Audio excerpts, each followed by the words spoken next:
Assalamualaikum warahmatullahi wabarakatuh. Gimana kabarnya hari ini guys? Semoga semua selalu dalam keadaan sehat, lancar rezekinya, dipermudah semua urusannya, dimanapun kalian berada ya guys.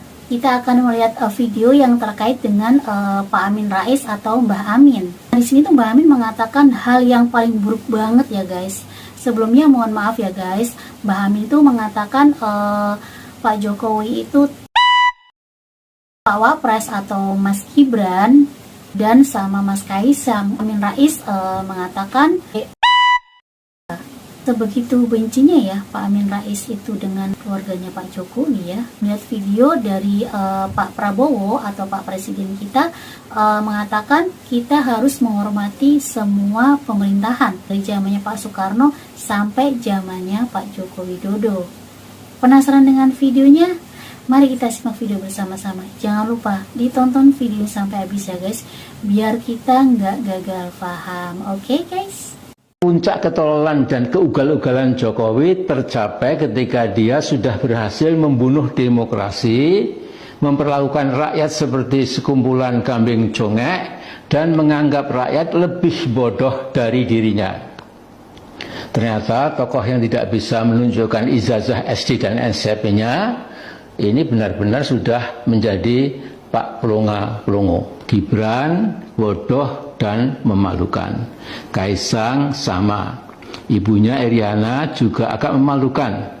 Menantunya di Medan sami mawon.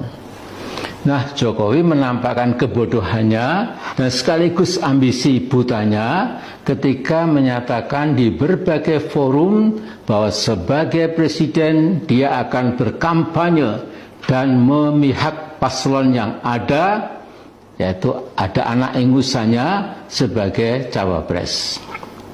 Hampir semua kalangan marah dan malu pada sikap Jokowi yang sudah tidak lagi punya etik atau moral. Nah, Jokowi sekarang ini sedang dikeroyok oleh sebagian besar anak bangsa yang sudah sangat muak dengan pikiran dan perilaku Mas Jokowi yang sudah tidak punya rasa malu lagi. Jadi beban nasional ya Pak Jokowi itu sekarang. Paling tidak ada dua hal yang membedakan manusia dengan hewan. Pertama, manusia punya rasa malu, hewan tidak. Jadi kalau ada ayam jago mengejar-ngejar ayam betina tanpa rasa malu, ya wajar-wajar saja, wong binatang atau hewan. Dan setiap peradaban tentunya ada pasang, ada puncak, ada surut. Surut. Kenapa? Karena dihajar di mana-mana. Dan kalau kita jujur, di ujungnya memang pemerintahan mereka pun juga terjadi korupsi dan sebagainya. Satu hal yang kita belajar dari sejarah, pemerintah yang korup tidak bisa membawa kemakmuran kepada rakyat.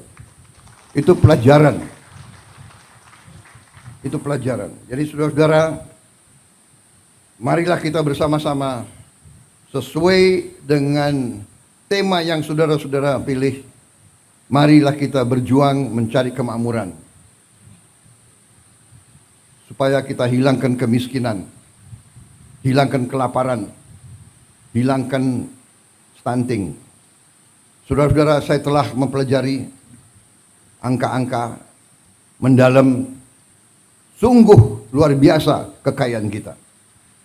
Sungguh luar biasa.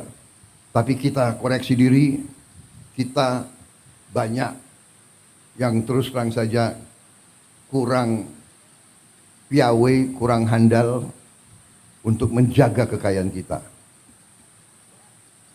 Karena itu saya bertekad untuk mencapai pemerintah yang bersih.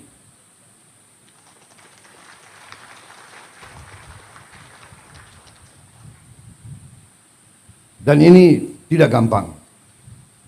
Ini sangat sulit.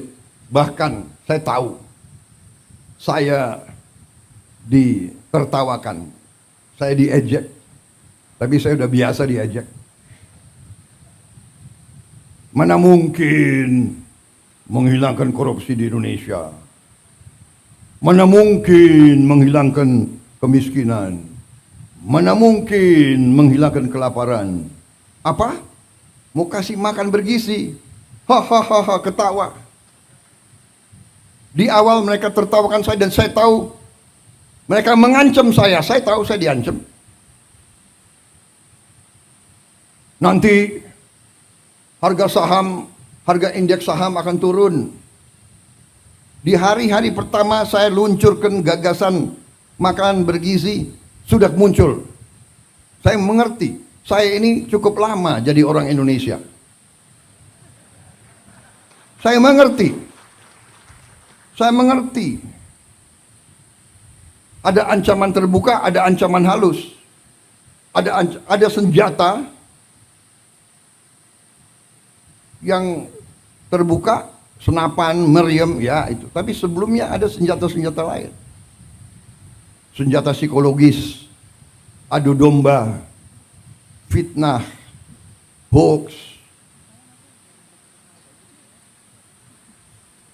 Ada ancaman terhadap ekonomi.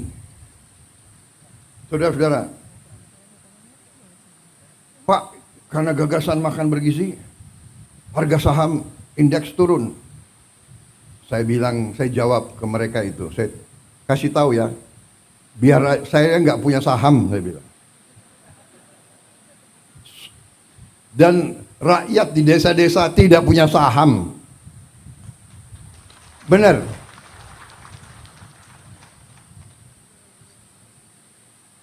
Kalau saham jatuh, iya, pemain-pemain bursa itu.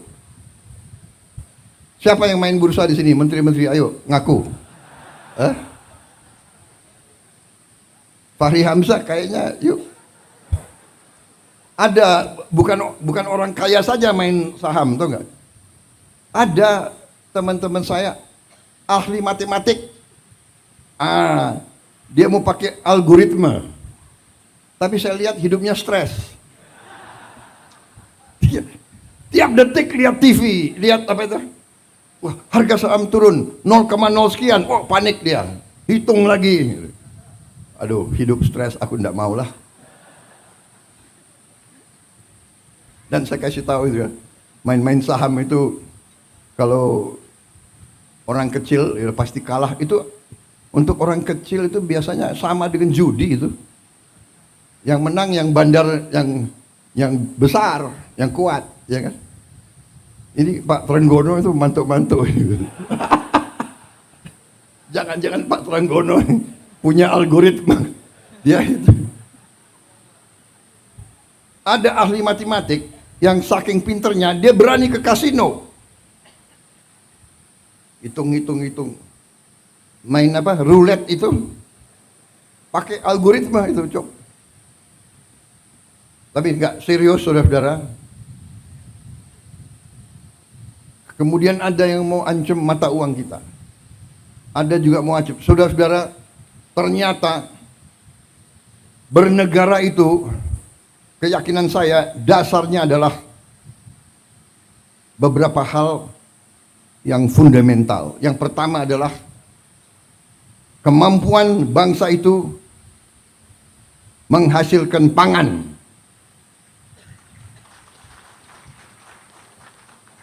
Karena itu kita hormati apa yang dilakukan oleh pemerintah sebelum saya. Semua pemerintah sebelum kita. Dari Presiden Soekarno selanjutnya punya jasa sampai kita berada di sini. Yuk kita hormati pemerintah Pak Jokowi. Saya bukan membela orang. Terus terang aja. Untuk apa sekarang saya, apa itu istilah tentara, ngolor, menjilat, ya kan? Bukan saya bela-bela Pak Jokowi karena person, tidak. Saya mau katakan, yang sudah menonton video tadi sampai habis ya guys, sekali lagi untuk mengingatkan ya guys, untuk menyikapinya kita harus menggunakan akal yang sehat dan ambil positifnya. Nah, menurut kalian gimana guys tentang isi video tadi? Jangan lupa saran dan kritik tinggalkan di kolom komentar ya. Oke, sampai jumpa di video berikutnya. Wassalamualaikum warahmatullahi wabarakatuh.